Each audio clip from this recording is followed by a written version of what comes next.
It's the image we've all seen of Haiti, victim of repeated natural disaster, the 2010 earthquake.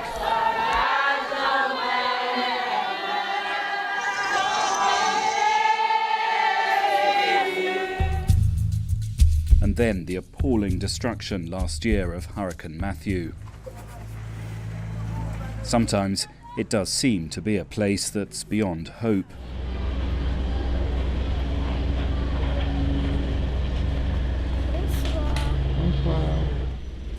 Until, that is, you visit a Haitian school. Compare this to many schools in the developed world. These are children that are noticeably disciplined, polite, and keen to learn.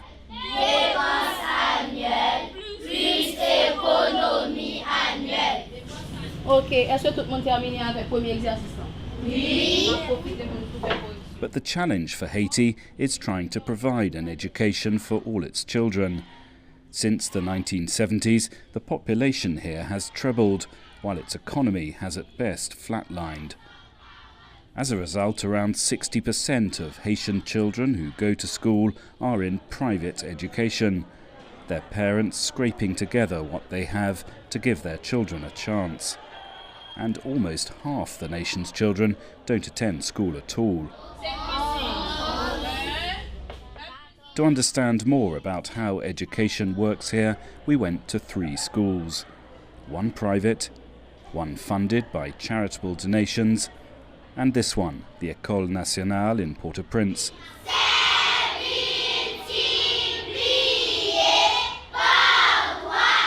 The flagship of Haiti's unfulfilled struggle to do what its constitution declares is its duty: free education for all. The headmistress, Marjorie Georges, is something of an institution here. She's known to everyone as Madame Georges. Her commitment to education is beyond question. The previous school building, which stood in this very place, was completely destroyed in the 2010 earthquake. The children were fortunately not in class, but Madame Georges was buried under the rubble and spent days in a coma. Once she'd recovered, she went straight back to teaching. Oui, le nombre de demandes dépasse toujours la capacité d'enfants qu'on peut accueillir. Donc, la demande d'éducation pour les Haïtiens était toujours importante et ici on a la preuve de cela. Les parents veulent avoir une place à l'école. The school is massively oversubscribed. Every day Madame Georges is turning away hopeful parents. And although the École Nationale does have state funding, it's not really enough. Parents, rather than the government, have to pay for school meals, and the amount they can afford is very limited. Les parents, par exemple, dans le cas ici, les parents donnent une certaine participation, surtout pour la maintenance et la cantine. Par exemple, on reçoit les produits, mais on doit payer les cuisinières, on doit acheter les intrants, on doit acheter le gaz et pour la cuisson. Donc les parents, ici c'est autour de 5 gouttes par jour, ça qui donne à peu près 1000 gouttes pour l'année scolaire. Donc c'est insuffisant pour attaquer le problème de qualité de la cantine par exemple. Et les protéines sont pratiquement absentes. Donc il y a des choses, mais les parents ne peuvent pas donner plus. Donc on s'arrange avec, on s'accommode, mais c'est pas l'idéal, c'est pas ce qu'on voulait offrir vraiment. Mais donc vu les problèmes économiques, donc on se maintient à ça. The other cost of running a school with which the government struggles is salaries for teachers, most of whom have no formal teaching qualifications. Les enseignants n'ont pas de salaire en Haïti. Donc, les enseignants, donc, justement, vous avez parlé du problème d'inflation. Avec l'inflation, là, c'est comme si ils reçoivent juste de quoi payer le transport pour venir à l'école. Donc, et il y a le problème de logement, les enseignants qui sont obligés de changer d'adresse constamment et qui n'habitent pas forcément dans la zone de l'école. Donc il y a tout le problème de la carte scolaire qui se pose et pour les enfants et pour les enseignants. Donc maintenant, si je prends cette année plus particulièrement, excusez-moi, les enseignants n'ont pratiquement rien comme salaire. Donc c'est autour de $200 US par mois. Donc c'est pas un salaire. The Haitian government, one of the world's poorest, doesn't just not have enough money to provide for the education of its growing young population, it's also got out of the habit of doing so. Pierre Bouteau was Minister of Education in Haiti from 2004 to 2006. One thing the Haitian constitution guarantees still is free education for all. Is that something that's ever going to be possible here? Dans toute l'histoire de ce pays, l'enseignement a toujours été au centre des préoccupations des responsables de l'État haïtien. Mais ils n'ont jamais su mettre en place une stratégie et une tactique des voies et moyens capables de parvenir aux objectifs assignés par cette stratégie. Mais la situation s'est aggravée et avec l'évolution et cette aggravation, les ambitions sont devenues encore plus complexes, voire exagérées. Mais il y a aussi ce qu'on appelle une demande des biens scolaires. Et cette demande est inadéquate par rapport à la capacité de l'accueil et de la capacité d'offre et tout. Et c'est énorme. C'est ça le grave problème à côté de tout. Without the government providing, the market filled in the gaps. C'est à partir des années 70 que cette tendance a commencé à s'inverser. Pour prendre aujourd'hui une courbe alarmante, sinon tragique. Many in Haiti criticize the private schools for taking advantage of the situation, namely the desperation of parents to educate their children when the state is not providing. In the private sector, the standard of education varies. This, the Centre for Studies in Port-au-Prince, is one of the best. The headmaster is Robert Lemaine. He says he'd much rather the state did this work. On y croit absolument, au point que, par exemple, nous-mêmes qui sommes là, nous ne nous considérons pas comme une école privée à proprement parler. Nous disons que nous sommes une école républicaine. Si l'État était mieux structuré, c'est sûr que cette école appartiendrait à l'État. Parce que ce qui nous intéresse fondamentalement, c'est dispenser à un maximum d'Haïtiens une éducation de qualité. Parce qu'il y va quand même de l'avenir du pays. Donc c'est le plus important pour nous. Bon, les choses étant ce qu'elles sont, la réalité est ce qu'elle est, on ne souhaite pas qu'il y ait plus d'écoles privées que d'écoles publiques. C'est une anomalie. Bon, essayons de penser que l'État va sentir la nécessité d'investir systématiquement dans ce domaine-là. Conditions here are better than in the state schools in terms of numbers of teachers in each class, the quality of the food, even the quality of the sport.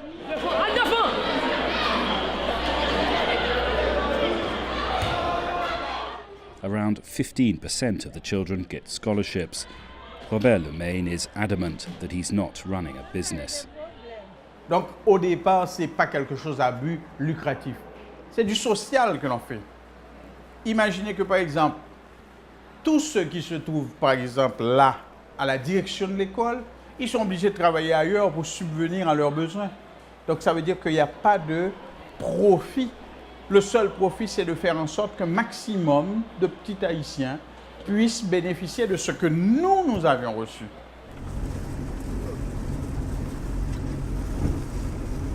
There is another type of school in Haiti, those that are funded entirely by charity. This is the Good Samaritan School in Varro. It's in the midst of one of the many red zones of Port-au-Prince, those especially deprived areas where gangs dominate.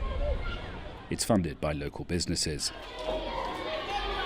Far more children than can be accommodated want to study here.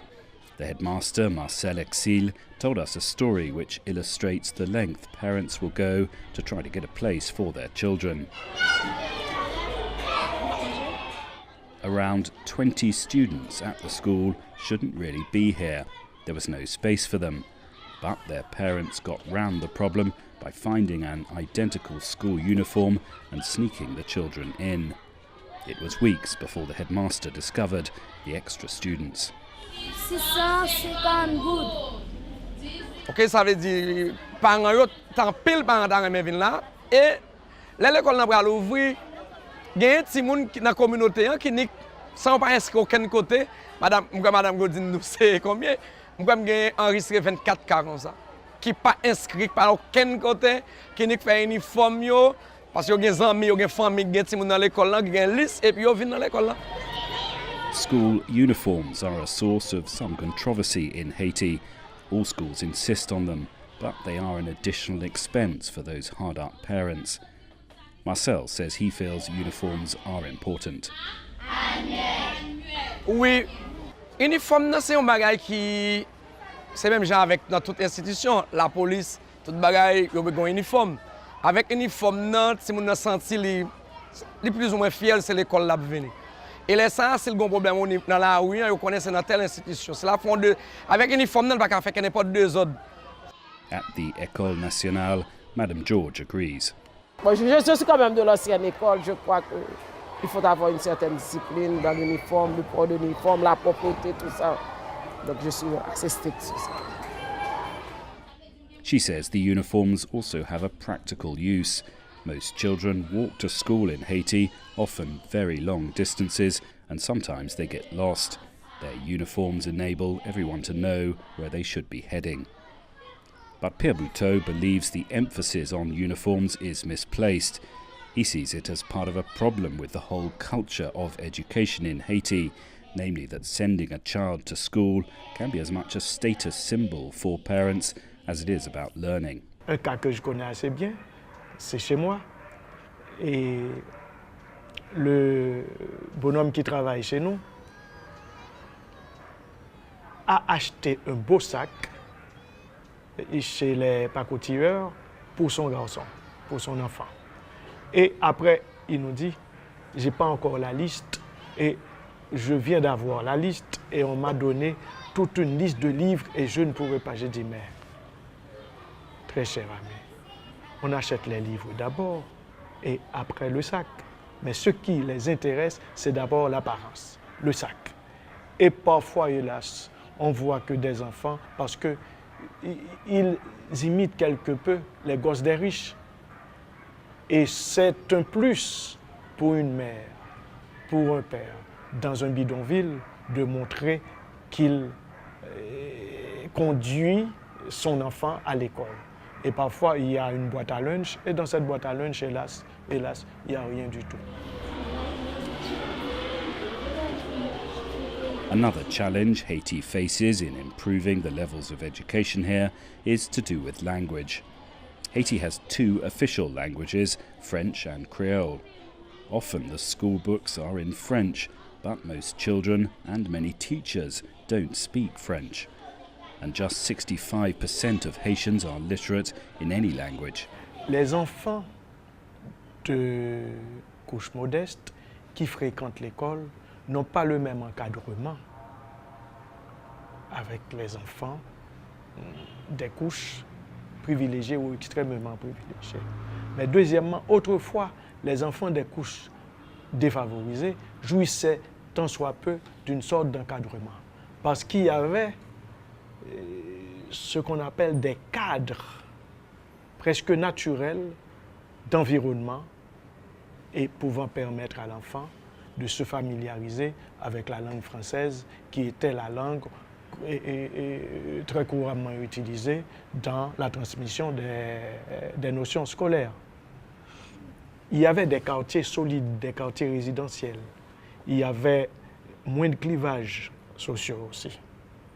Ça paraît paradoxal. Et les enfants des couches défavorisées jouissaient d'un certain encadrement. The former minister thinks the answer is that all teaching should be in Creole.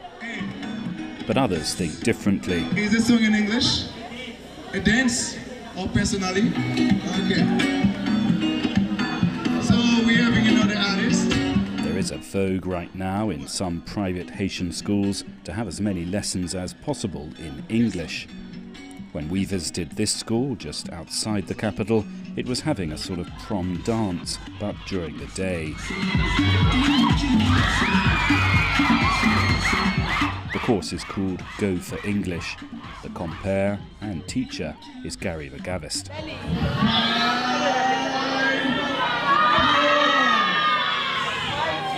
Yeah, so important for Haitians to learn English, because I think English is a commercial language, and when you need English for your life. Because actually in Haiti, if you know English, some English, you can translate, and you can be making friends all around the world. Do you think one of the problems for Haiti developing is because traditionally you haven't taught English to a whole lot of people? Do you think that's been a problem for Haiti? I think with English learning, people will be able to be exposed to new culture and to new ways of seeing.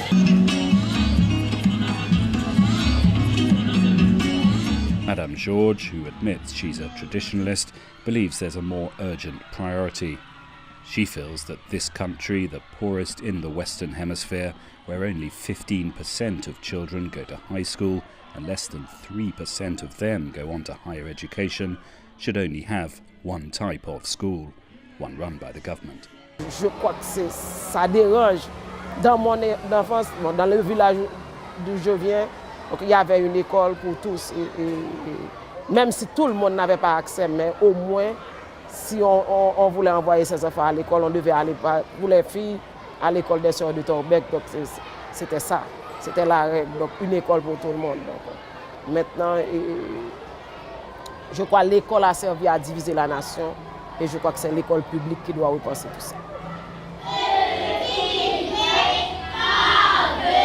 Je dis ça que les vont société, c'est l'école, c'est l'éducation. Et c'est l'État qui a pour essayer. Travail aujourd'hui, grâce à l'école, c'est le secteur privé, zone qui fait l'école exister. C'est l'État qui a pour travailler ça qu'a fait là. Et au lieu de secteur privé, c'est l'État qui a fait. Mais je me demande est-ce que peut-être l'État a gagné, dans la politique aujourd'hui, a gagné intérêt peut-être pour l'éducation. Je ne sais pas si on a intérêt pour ça. Si on a intérêt pour lui, depuis la date de notre indépendance, nous pensons au moins que notre éducation plus bon. Et pas seulement l'État, tout.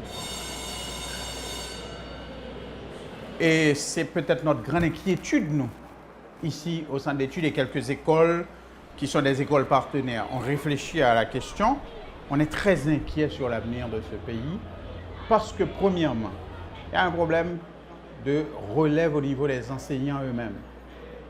Donc, quelle est la garantie? Et ceci est dû au fait que l'enseignement n'est pas rentable. Donc les meilleurs qui sortent des universités ou bien qui sortent de l'école ne vont pas vers l'enseignement. Ça, c'est une première réalité. Deuxièmement, c'est qu'il y a, si on regarde, il y a une sorte de dégradation générale de l'environnement et qui n'est pas sans effet sur l'attitude, le comportement des élèves par rapport au savoir. Il y a un problème de valorisation même de la connaissance. Donc, c'est pas ou peu valorisé ici. Donc, ce qui fait que tous les vrais responsables d'école, ils sont très inquiets de ce point de vue-là. Mais est-ce que ça veut dire qu'ils vont baisser les bras? Est-ce que ça veut dire qu'ils ne vont pas continuer à faire? Nous pensons que c'est le seul chemin de la rédemption de ce pays. Et c'est pour ça que nous continuons à le faire. Autrement, on serait déjà loin de cette terre. Ce n'est pas que nous n'avons pas les moyens de laisser, mais on se dit que si tous on décide de ne plus rien faire, ce sera la catastrophe. Donc on va continuer. Je connais beaucoup d'autres directeurs d'école qui sont convaincus qu'il faut continuer malgré les difficultés. Ça, c'est incontournable.